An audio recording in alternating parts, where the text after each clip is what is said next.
여러분, 15세기 조선에서 한 국왕이 은밀하게 추진했던 프로젝트가 어떻게 한반도 역사상 가장 위대한 예술 작품을 탄생시켰는지 아시나요? 오늘은 언어와 권력, 그리고 오랫동안 억눌려 있던 상상력이 어떻게 폭발적으로 연결되는지 그 놀라운 과정들을 해설해 드리려고 합니다. 단순한 옛날 이야기가 아니에요.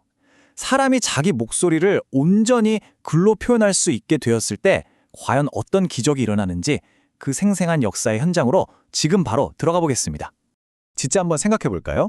우리가 매일 가족들이랑 수다 떨고 시장에서 흥정하고 사랑한다고 말할 때 쓰는 그 일상적인 언어를 글로 적는 게 법적으로 또 문화적으로 꽉 막혀 있는 세상이라고 상상해 보세요. 와, 정말 답답하겠죠? 진짜 억울한 일을 당해도 혹은 평생 잊지 못할 만큼 너무나 아름다운 꿈을 꾸어도 그걸 내 방식대로 온전히 기록할 수가 없는 겁니다. 당시 사람들은 내 입에서 나오는 목소리랑 종이 위에 적히는 글이 완전히 분리된 잔인할 정도로 숨막히는 침묵의 은유 속에 살아야만 했습니다. 자, 그럼 첫 번째 이야기, 분열된 언어 시대의 그 어두운 분위기 속으로 곧바로 들어가 보죠. 그러니까 상황이 이랬습니다. 엄마가 아이를 부르거나 농부들이 땀 흘리며 대화할 땐 너무나 자연스러운 조선말을 썼단 말이죠. 모든 감정이 수리에 다 녹아 있었어요. 그런데 이걸 종이에 기록하려고만 하면 상황이 180도 바뀝니다. 조선 사람의 생각과 감정을 그대로 적는 게 아니라 아예 다른 체계인 중국식 질서와 그 엄청나게 빡빡한 문법 안으로 억지로 끼워 맞춰야 했던 거예요.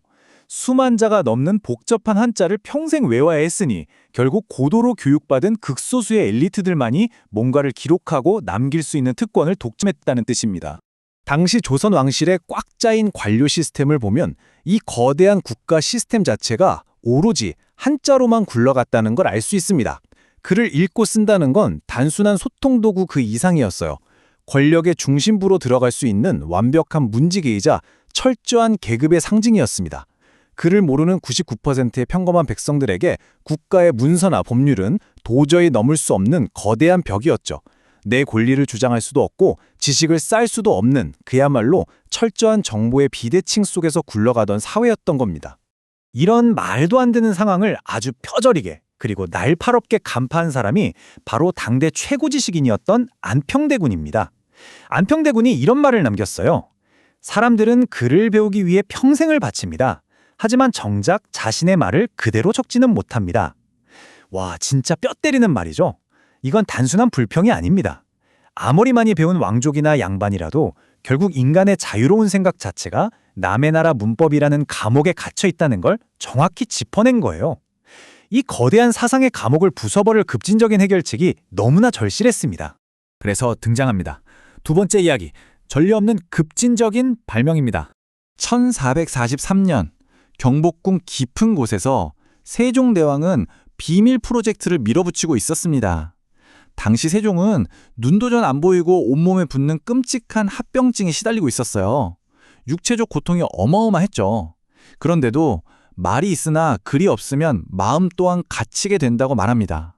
백성들이 억울한 일을 당하고도 말을 못해서 목숨을 잃는 걸 군주로서 겪는 가장 큰 고통으로 여긴 거예요. 그래서 그 아픈 몸을 이끌고 조선 사람의 소리 구조를 완벽히 분석해서 내 말을 있는 그대로 적을 수 있는 전무후무한 글자를 만드는데 모든 걸 걸었던 겁니다. 물론 이 과정이 절대 순탄하진 않았습니다. 최만리를 비롯한 전통학자들의 반발이 엄청났거든요. 아니, 중국 문자를 버리고 새 글자를 만들면 우리 다 오랑캐 되는 거 아닙니까? 하고 강하게 맞섰습니다. 근데 이걸 프로스트 고집불통 보수주의라고만 볼 수는 없어요. 수십 년 뼈 빠지게 한자를 배워서 나라를 통치해온 관료들 입장에선 갑자기 개나 소나 다 글을 읽고 쓰는 지식의 대중화가 벌어진다? 이건 자신들이 구축한 권력과 질서가 무너지는 엄청난 실존적 위협이었을 겁니다. 그래도 결국 1443년 훈민정음이 세상에 나옵니다. 자, 여러분, 이게 역사적으로 왜 그렇게 엄청난 걸까요? 그냥 세 글자 폰트 하나 나온 게 아니에요. 수백 년 동안 한반도 사람들을 짓눌렀던 말 따로 글 따로 놀던 세상을 완벽하게 부수고 마침내 내 안의 목소리와 밖으로 나오는 글을 똑같이 맞춰준 기적의 도구가 탄생한 겁니다. 이건 조선이라는 사회가 남의 나라 언어적 종속에서 벗어나 완벽한 지적 독립을 선언한 정말 위대한 해방의 순간이었습니다. 자, 여기서 현대 연구자들이 발견한 아주 흥미로운 흐름 하나를 짚어드릴게요. 1443년에 훈민정음이 만들어지고 딱 4년 뒤인 1447년에 엄청난 걸작이 하나 탄생합니다. 내 마음을 온전히 표현할 수 있는 도구가 생기자마자 불과 4년 만에 조선 사회가 어떻게 폭발적으로 반응했는지, 그 억눌렸던 상상력이 어떻게 문화적 르네상스로 터져나왔는지 계속해서 따라가 보겠습니다. 세 번째 이야기, 꿈을 그리다. 이제 웅장한 예술의 세계로 들어가 봅니다. 1447년에 나온 정말 장엄한 그림, 몽유도원도입니다. 흩날리는 복숭아꽃, 기암 괴석들, 그리고 현실과 꿈이 물 한 개처럼 싹 겹쳐지는 환상적인 모습, 상상이 되시나요?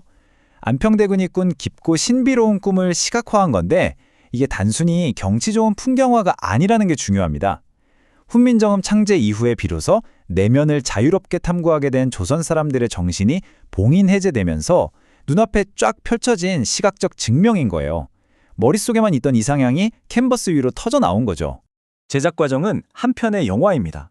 안평대군의 복잡한 꿈 얘기를 들은 천재화가 안견이 단 3일 만에 신들린 듯이 이 거대한 세계를 그려냅니다. 그런데 더 소름 돋는 건 그 다음이에요. 정인지, 신숙주 같은 당대 최고 브레인 20여 명이 이 그림 주변으로 모여들어서 여백에다 자기들의 시와 감상을 막 적어넣기 시작합니다. 개인의 내밀한 꿈이 수많은 학자들의 공감과 글귀랑 섞이면서 거대한 문화적 이정표, 지적인 연대로 훌쩍 커버린 겁니다. 여기서 제일 중요한 포인트, 안평대군이 이런 말을 남깁니다. 꿈은 누구나 꿀 수 있지만 그 꿈을 기록할 수 있는 사람은 많지 않다. 그러니까 1447년의 이 진짜 성취는요, 단순히 대군이 멋진 꿈을 꿨다는 게 아닙니다. 머릿속에 떠다니는 그 묘묘하고 개인적인 생각의 조각들을 국가의 엄격한 철학이 아니라 그냥 있는 그대로의 내 모습으로 영원히 기록하고 타인과 나눌 수 있는 시대가 드디어 활짝 열렸다는 겁니다. 완전 소름 돋지 않나요? 이 열기는 걷잡을 수 없이 퍼집니다. 네 번째, 문화적 각성입니다. 새로운 문자가 생기고 예술적 영감이 폭발하니까 그 파급력은 궁궐 담장을 넘어 들불처럼 번졌습니다. 글을 모르던 백성들을 위해 불교 책들이 우리말로 번역돼 쫙 퍼졌고요. 꽁꽁 숨어있던 규방의 여인들이 태어나 처음으로 진짜 자기 목소리를 담아 한글로 편지를 쓰기 시작했습니다. 하급 관리들은 백성들의 억울한 사연을 우리말로 척척 적어줬고 어려운 윤리도 대중의 눈높이에 맞춰 퍼져나갔죠. 지식과 표현의 관리가 권력자들 손에서 빠져나와 촌락장터와 아낙네들 방까지 거침없이 흘러간 그야말로 엄청난 문화적 각성이었습니다. 아까 그 몽유도원도의 힘있는 풋터치를 다시 한번 떠올려 보세요. 한글 창제는 관공서 서류 작업 빨리 하려고 만든 실용품 정도가 아니었던 거예요. 한반도 사람들의 심리적 한계를 이전에는 상상도 못할 만큼 무한히 넓혀버린 겁니다. 오랫동안 마음 깊은 곳에 꾹꾹 눌러담아뒀던 예술적 야망, 그리고 나를 실현하고 싶은 그 욕구를 확 깨워버린 역사상 최고의 촉매제였던 거죠. 자, 이제 모든 이야기의 실타래를 모아보겠습니다. 마지막, 표현의 힘입니다. 내 생각을 내 말 그대로 적는다. 여러분, 이 문장의 무게가 느껴지시나요? 15세기의 어느 늦은 밤, 어두운 방에서 처음으로 붓을 들고 내뱉은 말을 그대로 글로 써내려간 한 평범한 사람의 그 벅찬 떨림을 한번 상상해 보세요. 머릿속 생각과 손끝의 글자 사이를 꽉 막고 있던 그 거대한 벽이 와르르 무너지는 기적 같은 순간, 이건 단순히 소통이 편해졌다는 걸 넘어서 내가 누구인지, 나의 존재를 온전히 증명하는 정말 숭고하고 철학적인 경험이었을 겁니다. 한글은 한 나라 전체에 마침내 각자의 꿈과 삶을 온전히 기록할 수 있는 위대한 힘을 쥐어줬습니다. 침묵의 시대를 깨고 나오니 뜨거운 역사가 오늘날 우리에게도 아주 날카로운 질문을 던지고 있어요. 만약 여러분이 그동안 억눌려 있던 진정한 여러분만의 목소리를 되찾게 된다면 과연 그 자유로운 목소리로 어떤 아름다운 세상을 그려내시겠습니까? 이 질문 오늘 꼭 한번 깊게 생각해 보시길 바라면서 이번 해설은 여기서 마치겠습니다. 함께해 주셔서 감사합니다.